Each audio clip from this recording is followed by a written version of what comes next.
은혜로운 찬양 감사를 드립니다. 또 교회 예배 오신 여러분을 모두 환영하고 축복합니다. 여러분들은 기도 드리실 때에 내가 기도를 제대로 하고 있나 이런 생각을 해보신 적이 있습니까? 그렇다면 오늘 예수님께서 기도를 어떻게 해야 되는지 우리에게 모험적으로 기도문을 주신 게 있는데 이걸 함께 나누면서 우리가 우리 기도를 한번 점검해 봤으면 좋겠습니다. 지난주, 지지난주는 예수님의 기도 생활, 기도 방법을 어떻게 하셨는지를 우리가 말씀을 나눴고, 오늘은 어떤 내용으로 우리가 기도를 해야 바른 기도인지를 예수님이 하신 말씀을 나누려고 합니다. 여러분이 잘 아는 주기도문입니다.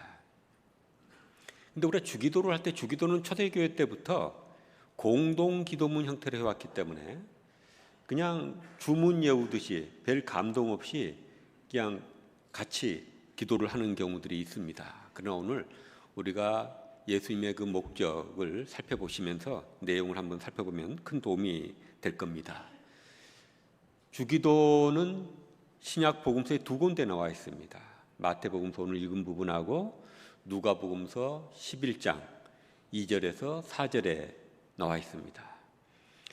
예수님께서 주기도를 가르치신 배경이 마태와 누가의 차이가 있습니다.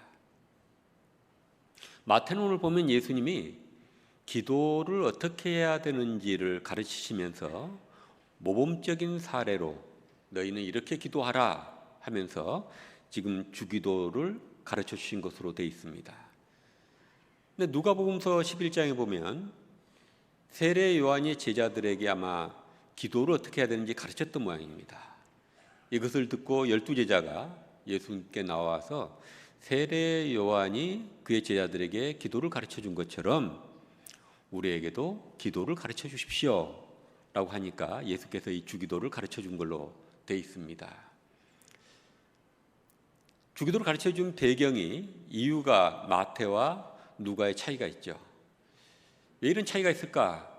오래전에 초대교회 때부터 알렉산드리아 유명한 오리게네스라는 교부가 있었는데 이 교부는 예수님이 서로 다른 상황에서 누가에는 좀 짧은 형태로 가르치셨고 마태는 전체 내용을 기도를 가르치셨다 이렇게 이 설명을 배경이 다른 이유를 얘기를 해줬습니다. 그러나 우리가 정확히 본문을 통해서는 어떻게 되는지 알 수는 없습니다. 단지 아마 마태복음서를 처음 기록하고 사용했던 마태 교회는 예수님의 주기도문에 대한 배경과 내용을 이렇게 전수받았고 누가복음서를 처음 기록하고 사용했던 누가 교회에서는 예수님의 주기도에 대한 배경과 본문을 이렇게 전수받아서 이게 기록돼서 우리에게 전해졌다 이렇게 보는 게 가장 무난하지 않을까 이렇게 생각이 듭니다.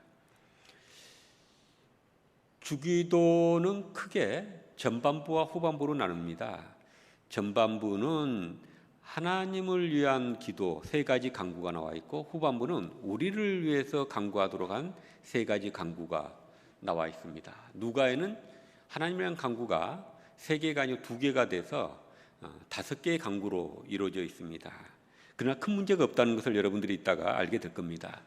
누가나 이 마태나 내용상에 있어서는 큰 차이가 없습니다. 핵심 내용은 같습니다. 단지 하나님을 위한 기도에 간구 하나 빠져 있고 뒤에 마태에 있는 영광송, 송영 부분이 빠져 있는 데서 조금 짧게 나타납니다. 그러나 좀 더 자세히 보면 주기도는 네 부분으로 나눠졌다고 얘기할 수 있습니다. 첫 번째 하나님을 부른 부분, 그 다음에 하나님을 위한 세 가지 간구, 우리를 위한 세 가지 간구, 그리고 마지막에 영광송 이렇게 구성이 되어 있습니다. 먼저 하나님을 위한 기도를 하라고 예수께서는 제자들에게 가르쳤습니다. 9절에 보면 그러므로 너희는 이렇게 기도하라. 하늘에 계신 우리 아버지여. 기도할 때 하나님을 부르고 기도하라는 것도 하늘에 계신 우리 아버지여. 예수님은 다른 복음서 여러 곳에서 기도하실 때는 그냥 아람어로 제가 지난번에 말씀드렸던 같이 아빠, 아주 친숙하고 신뢰를 담은 호칭으로 하나님을 부르면서 기도를 했습니다. 그래서 우리가 두 가지를 조금 더 의미를 살펴볼 필요가 있습니다. 기도의 대상이 누구냐를 가르쳐주고 있는 것입니다. 기도는 우리가 하나님께 하는 거라는 것입니다. 또 우리 기도를 듣고 이루어 주실 만한 분은 세상에 하나님 한 분뿐이라는 것입니다. 우리는 사람이나 또한 물질이나 권력이나 어떤 사회적 배경 그런 것들에 우리는 기대서 살아가는 경우가 많습니다. 그러나 우리가 진정으로 기도할 수 있고 기댈 수 있고 의지할 수 있고 신뢰할 수 있는 분은 오직 하나님 한 분이라는 것을 여기서 얘기를 해주고 있습니다. 그 하나님에 대해서 신뢰를 가져라. 너희들이 약할지라도 자식이 뭘 구하면 생선을 달라 그러는데 뱀을 줄 사람이 어디 있겠느냐. 한것 같이 우리는 모두 준비되어 있죠. 부모들은 자식들이 뭘 구하면 어떻게든 자기 능력이 되는 대로 해주려고 하는 것이 부모의 심정이죠. 그런 신뢰를 가지고 하나님께 기도하라는 것입니다. 그래서 예수님도 아빠, 친숙하고 신뢰 어린 호칭으로 하나님께 기도를 드렸던 것입니다. 그러면서 이제 하나님을 위한 기도 세 가지를 하라고 얘기하고 있습니다. 바로 이름이 거룩히 여김을 받으시오며, 하나님의 이름이 거룩히 여김을 받게 기도하라고 했습니다. 레위기 22장 32절에 보면 하나님의 이름이 더럽혀지지 않게 하라고 하고 있습니다. 우리 인간에 의해서 하나님의 이름이 더럽혀지는 일이 생긴다는 것입니다. 또 에스겔 36장 22절에 보면 모든 민족 가운데 흩어져 있는 너희 이스라엘로 인해서 내 이름이 더럽혀졌다. 이런 하나님 말씀이 나옵니다. 하나님의 백성이 하나님 말씀대로 살지 않으므로 하나님의 이름이 더럽혀졌을 뿐만 아니라 그래서 심판받아 포로로 다른 여러 나라 흐트러졌는데 거기서도 천독꾸러기처럼 살며 하나님의 말씀대로 백성답게 하나님의 백성답게 살지 않으므로 하나님의 이름이 더럽혀지고 있다는 것입니다. 칼바스라는 신학자는 얘기하기를 우리 인간의 이기적인 교만이 끊임없이 하나님의 이름을 더럽히고 있다 이렇게 얘기하고 있습니다. 하나님의 백성뿐만 아니라 세상에서 하나님의 이름은 더럽혀지고 있죠. 인간이 하나님처럼 되려고 해서 타락함으로 그때 하나님의 이름이 더럽혀집니다. 예수님이 이 기도를 가르쳐줄 당시 로마 제국 내에서도 로마 황제들이 다 신처럼 군림하려 들고 신처럼 자기들을 숭배하라고 했습니다. 대표적인 황제가 도미티안이고 그 자기를 숭배하지 않는 기독교인들을 핍박하기도 하고 그랬습니다. 그런 일이 일어나지 않게 하라. 왜? 하나님의 이름이 무시당하고 하나님의 이름이 더럽혀지는 곳, 그것은 하나님의 이름이 더럽혀질 뿐만 아니라 사람이 살 만한 세상이 아니라는 것입니다.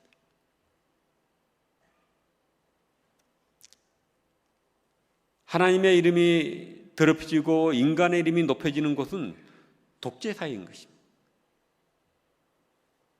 교회도 은혜로운 교회는 어떤 교회입니까? 하나님의 이름이 존중되고 하나님이 진심으로 찬양되고 사람의 목소리가 아니라 사람의 주장이 아니라 하나님의 이름이 높여지는 교회, 그 교회가 은혜로운 교회인 것입니다. 그래서 하나님의 이름이 거룩하게 되게 이 땅에서 뿐만 아니라 우리 믿는 우리 삶을 통해서 하나님의 이름이 거룩해져야 된다는 것입니다. 여러분의 생각과 여러분의 행동들을 통해서 하나님의 이름이 거룩해지고 있습니까? 그런 식으로 적용을 해봐야 됩니다. 둘째로는 예수님은 나라가 임하시오며 하나님의 나라가 임하게 해달라고 했습니다. 나라가 구성이 되려고 그러면 국민이 있어야 되고 영토가 있어야 되고 주권이 있어야 되죠. 여기서는 어떤 하나님의 나라라고 했을 때는 하나님의 어떤 그런 장소적인 게 아니라 하나님이 통치가 이루어지는 곳을 얘기하는 것입니다. 하나님의 통치가 사랑과 진리 가운데 이루어진 세계, 그것이 바로 하나님의 나라라는 것입니다. 예수님의 설교의 핵심 주제가 하나님의 나라였죠. 하나님의 나라가 가까웠으니 회개하라. 하나님의 나라가 가까웠느니라. 공감모범서에 보면 특별히 이 하나님의 나라에 대해서 예수님은 열심히 가르치십니다. 하나님의 나라가 어떤 것인지 마태복음 13장에 보면 쭉 이렇게 설명이 되고 있습니다. 바로 우리의 복음서의 핵심, 예수님의 가르침의 핵심이 하나님의 나라였고, 그 하나님의 나라가 임하는 것, 예수 그리스도를 통해서 이미 하나님의 나라는 시작이 됐는데 완성되지는 않았죠. 예수님이 재림할 때 이 땅은 온전히 새하늘과 새 땅으로 변할 것이라고 성경은 가르치고 있습니다. 우리가 예수님으로부터 시작된 이 하나님의 나라가 이 땅에도 확장되고 이루어지도록 모든 믿는 사람은 노력해야 될 책임이 있고 기도해야 될 책임이 있다는 것입니다. 뒤에 나오는 아버지의 뜻이 이루어지게 해달라는 이 기도는 바로 하나님의 나라가 이루어진 세계는 바로 하나님의 뜻이 이루어져 있죠. 그래서 누가에서는 이 세 번째 강구가 빠져 있습니다. 그러나 이 마태에서는 더 세 분에서 얘기를 해주고 있습니다. 예수님은 기도할 때 먼저 구해야 될 것, 6개의 강구 중에 절반을 하나님을 위한 기도를 하라고 가르치고 있는데, 하나님의 이름이 거룩해지게, 하나님의 나라가 이 땅에 임해지게, 완성되게, 하나님의 뜻이 인간의 뜻이 아니라 어떤 정당의 뜻이 아니라 하나님의 뜻이 이루어지게 기도하라고 말씀하고 있습니다. 이 기도는 다른 말로 얘기하면 하나님과 인간의 관계, 하나님과 이 세계의 관계가, 나와 하나님의 관계가 바르게 되게 기도하라는 것입니다. 나와 하나님의 관계가 바르게 된 건 뭡니까? 나의 삶을 통해서 하나님의 이름이 거룩해지고 하나님의 다스림이 내게서 이루어지고 있고 하나님의 뜻이 이루어지는 나, 그것이 바로 하나님과 관계가 바르게 된 거죠. 그 다음에 예수님은 우리를 위해서도 기도하라고 그랬습니다. 11절에 보면 오늘 우리에게 일용할 양식을 주시옵고 이렇게 되어 있습니다.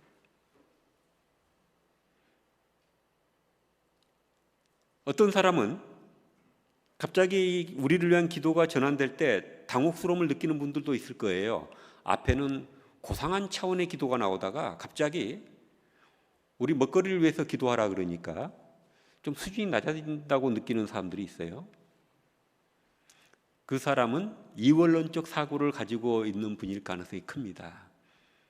이원론이라는 건 이 세상은 물질과 정신적인 것으로 구성되어 있고 정신적인 것은 완전한 것이고 물질적인 것은 불완전하고 저급한 것이라는 그런 이론이죠.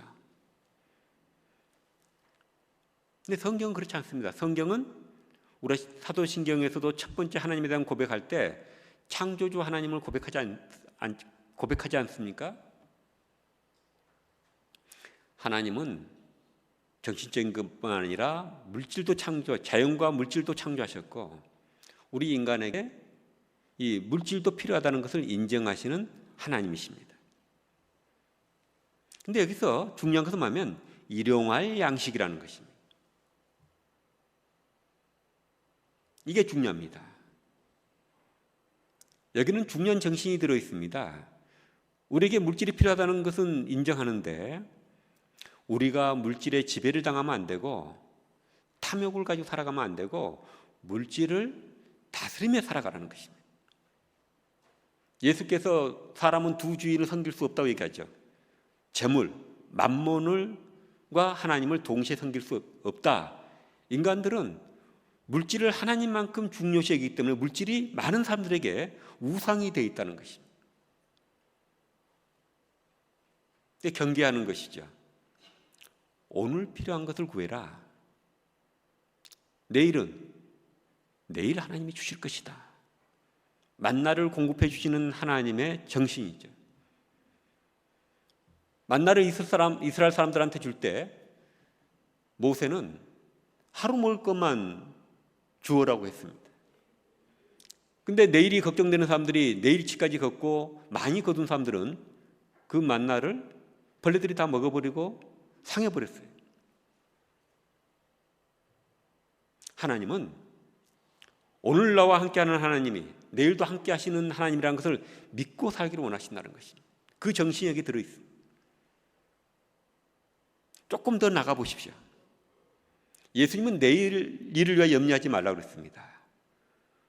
우리가 인생을 살아갈 때도 우리의 대부분의 걱정은 미래에 대한 것입니다. 지금이 아니라 미래에 대한 걱정이 대부분입니다. 오늘 내가 하나님의 도우심으로 살고 있으면 내일도 하나님은 우리를 돌보시고 우리를 지키신다는 걸 믿고 사는 거죠. 인생을 살다 보면 정말 힘들 때가 있어요. 내일이 없을 것 같은 그 인생의 짐이 너무 커서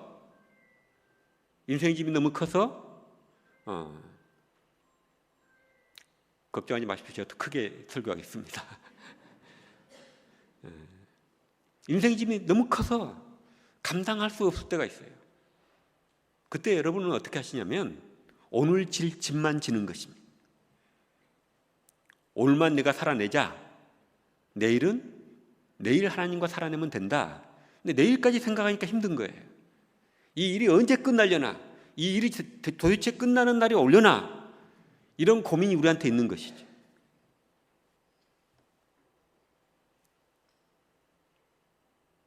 인생에 이런저런 일, 우리 인내를 필요로 하는 일들이 있습니다.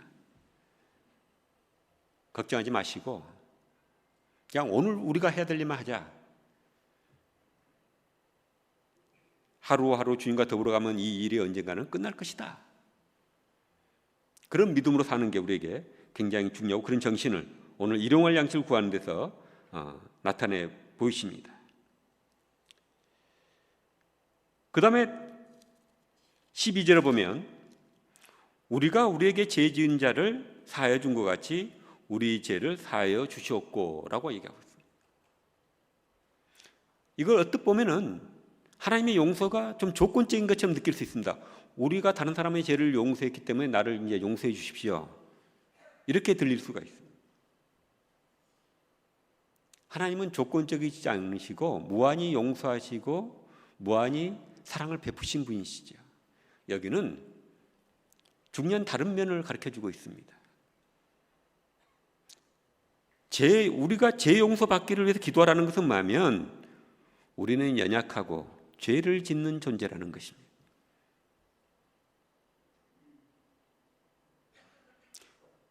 다른 사람에게도 실수할 수 있고 하나님께도 범죄할 수 있다는 것입니다. 그러니까 우리는 늘 겸손한 마음으로 용서를 구하며 살아야 된다는 것입니다. 자기는 잘못이 없는 것처럼 사는 분들이 있습니다. 예수께도 그렇게 말씀하셨죠. 자기 눈에 들보는 발견하지 못하고 남의 눈에 티만 보려고 하는 사람들이 있다고. 타락의 이유가 그거였잖아요. 선악과를 먹으면 선악을 알게 돼서 하나님같이 될 수 있다. 인간이 선과 악을 정하려고 그러는 거예요. 자기는 아무 일이 없는 것처럼 남에게만 선과 악의 잣대를 들이대면서 판단하고 비판하려는 사람들이 있습니다.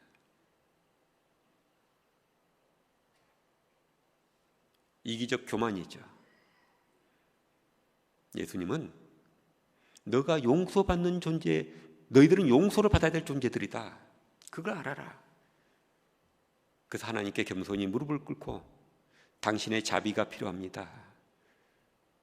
하나님의 용서의 은혜가 필요한 존재입니다. 그런 마음을 가지라는 것입니다. 다른 사람에 대해서도 군림하려 들지 말고 겸손히 섬김의 삶을 살아라는 것입니다. 근데 우리는 어떻습니까? 우리는 늘 다른 사람을 정죄하고 판단하고 자기는 더 큰 잘못을 범하면서 그러면서 분쟁을 불러일으키고 갈등을 불러일으키는 것입니다. 예수님의 기도의 말씀을 잘 우리가 생각하십시다. 누가에는 하마르티아라는 죄라는 표현을 쓰고 있고, 원문에 보면 마태는 오페일레마타라고 해서 이 빚이란 표현을 쓰고 있습니다. 유대인들은 하나님께 죄를 짓는 것을 빚지는 거라 생각했습니다. 그래서 누가의 죄나 마태의 빚이라는 말은 같은 뜻이라는 걸 여러분이 아시면 되겠습니다. 가끔 그걸 질문하는 사람들이 있어서 드리는 말씀입니다. 마지막으로는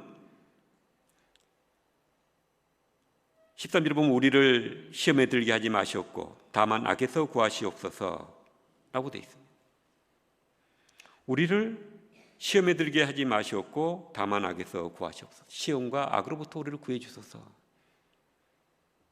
요새 시험은 너무 힘들어서 하나님으로부터 떠날 수 있게 하는 그런 시험들, 그런 시련들을 가리키는 말인데, 이 본문은 사실은 마태복음 4장에 예수님이 시험받는 장면을 배경으로 해서 우리가 이해하면 이해가 더 쉽습니다. 왜냐하면 앞에서 지금 예수님은 하나님과 우리의 관계, 그 다음에는 다른 사람을 용서하듯이 내가 용서했듯이 내 용서해달라는 것은 이건 사람과의 관계를 얘기하는 거예요. 사람과의 관계에서 너도 용서받아야 될 존재니까 서로 용서하고, 그리고 겸손히 섬김의 관계로 가라고 기도하고 있는, 그걸 기도하라는 거거든요. 그리고 일용할 양식을 구하라 그리고 지금 시험에 들지 말라는 것은 무슨 뜻일까요? 앞에 강구했던 것들대로 살지 못하고 시험에 드는 것, 사탄에 의해서 그런 괴계에 빠져드는 것으로부터 구해달라는 것입니다. 예수님이 금식기도할 때, 40일 금식기도할 때 사탄이 와서 시험하지 않습니까? 시험의 종류가 기억나십니까? 마지막 부분부터 얘기하면 주기도문을 따라서 예수님이 와서 세상의 모든 영광과 권세를 보여주면서 내게 나를 숭배하고 절하면 이걸 다 너에게 주겠다. 하나님을 숭배하지 않고 하나님을 경배하지 않고 세상의 권력과 영광을 위해서 악에게 무릎을 꿇는 것, 절하도록 이끄는 것입니다. 사단은 우리에게 와서 하나님과 관계를 끊임없이 깨려고 한다는 것입니다. 그래서 하나님의 이름이 우리에게서 영광받지 못하고, 그리고 하나님의 우리를 통치하지 못하고 하나님의 뜻이 이루어지지 못하는 그런 상황이 벌어지니까 그런 시험에 들지 않게 기도하라, 그런 시험에 들지 않게 해주십시오, 이 말입니다. 사람의 관계에서도 예수님이 높은 성전 꼭대기로 사탄이 데리고 올라가서 뛰어내려라, 하나님의 아들이면 하나님이 너를 다치지 않게 해줄 것이다, 하나님이 나를 보호하나 안 하나, 하나님 내 삶 속에 있나 없나 시험하는 것일 수도 있지만, 다른 한편으로는 하나님의 아들이라는 특권을 이용해서 높은 데서 떨어져서도 다치지 않고 그 특별한 존재를 인정받고 싶은 욕구, 다른 사람 위에 군림받고 싶은 욕구, 그런 시험을 사탄이 예수님에게 했듯이 우리에게도 그런 시험을 해서 다른 사람을 서로 용서하면서 섬기는 관계가 아니라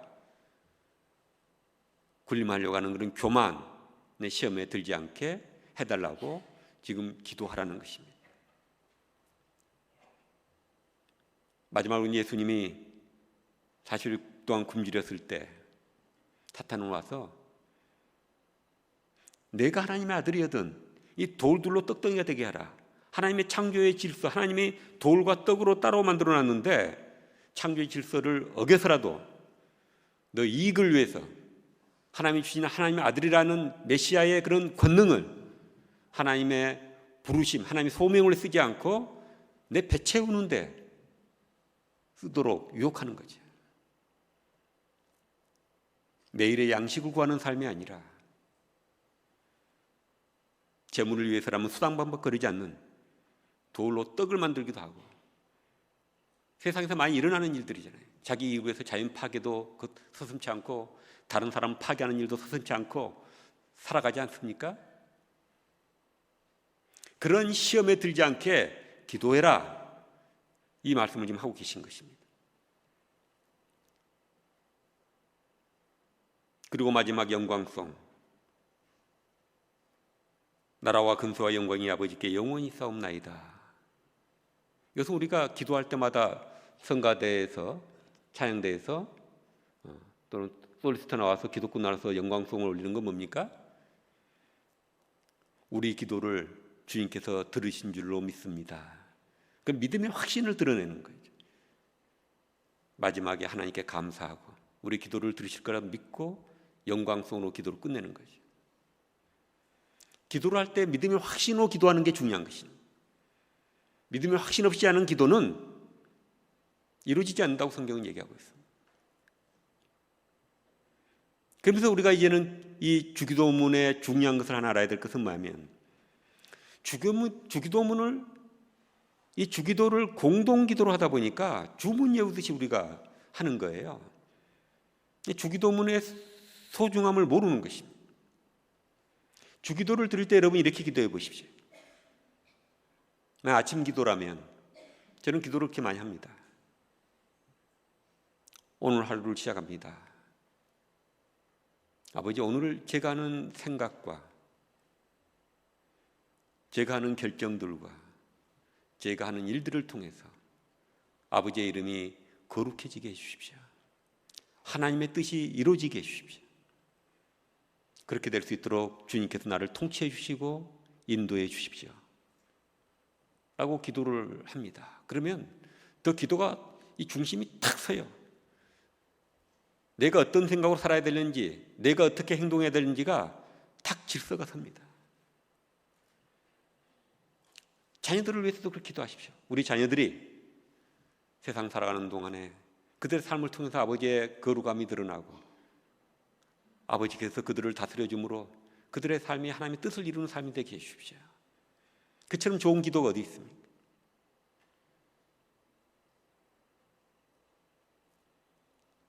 제가 또 우리 가족이 또 우리 교회가 살아갈 때에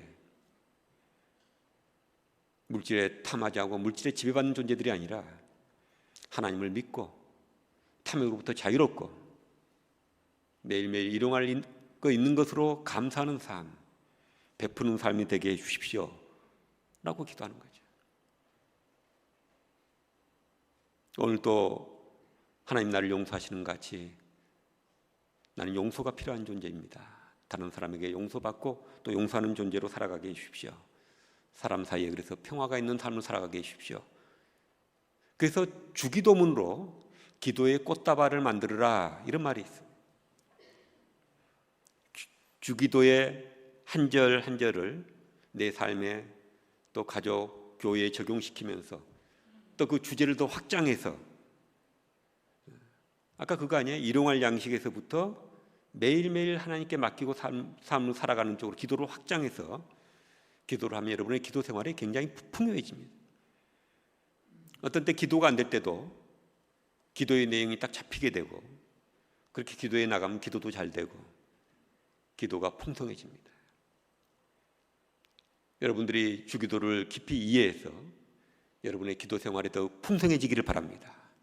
기도의 중심이 잡히기를 바랍니다. 우리 함께 기도하겠습니다.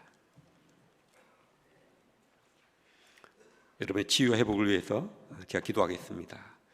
여러분 아프신 곳에 손을 가만히 얹고 함께 믿음으로 기도하십시다. 한없이 은혜로우시고 살아계신 아버지 하나님, 예수 그리스도의 기도의 가르침을 통해 우리가 무엇을 간구하며 어떻게 기도해야 되는지를 배웠습니다. 우리의 기도에 발전이 있게 하시고 기도의 삶이 더욱 깊어질 수 있도록 저희를 인도해 주시옵소서. 특별히 이 시간 우리 성도들의 치유와 회복을 위해 기도합니다. 마음의 깊은 고통을 갖고 살아가는 성도들이 있습니다.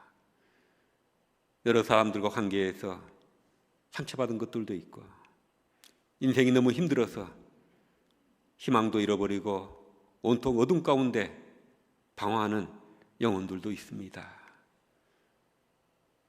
갈 바를 몰라 혼돈 가운데 있는 성도들도 있습니다. 아내와 부모와 사별하고 큰 슬픔 가운데 있는 성도들도 있습니다. 아버지여, 저들의 마음을 위로해 주시고 성령께서 찾아와 주셔서 치료해 주시고 주의 밝은 빛으로 소망으로 채워 주시옵소서. 아버지께는 모든 것이 가능하오니 그러한 기적을 체험하게 해 주시옵소서. 육체가 병들어 힘들어하는 성도들이 있습니다. 아버지여, 기력을 더하여 주시고 주의 능력의 손으로 어루만져 주셔서 치료해 주시고 회복시켜 주셔서 생활하는데 어려움이 없도록 주님께서 돌봐 주시옵소서. 예수님의 이름으로 기도드립니다. 아멘.